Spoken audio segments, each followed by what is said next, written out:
We are now just 2 days from the start of the legislative session here in Colorado. School superintendents from around our state met at the state capitol. They're prepared to fight any cuts to education funding. Denver 7 reporter Mark Boyle is at the capitol right now. Mark, these school district leaders say there is money available for education.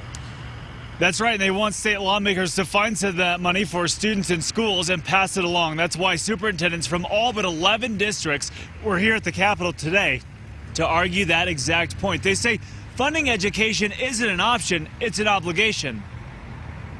We're here today to speak to the urgent need of adequate funding for our schools. Superintendents across Colorado call education funding a dire need because they say the state continues to fall behind on a national level. Stats show that from 2008 to 2013, only 4 states reduced their per-student spending more than Colorado. Colorado schools could lose another $50 million combined this year alone.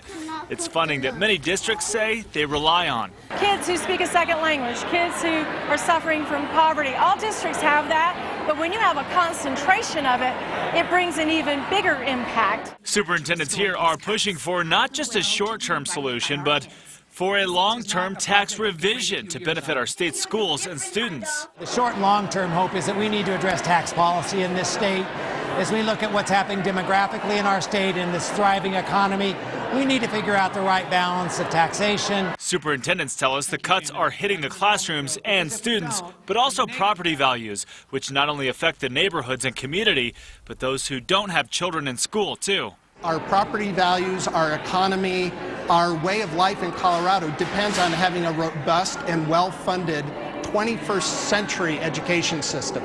And we're not getting it done so far. Legislators we spoke with say education funding solutions won't be found in one session alone, but that doesn't mean the conversation on the issue shouldn't still be a priority.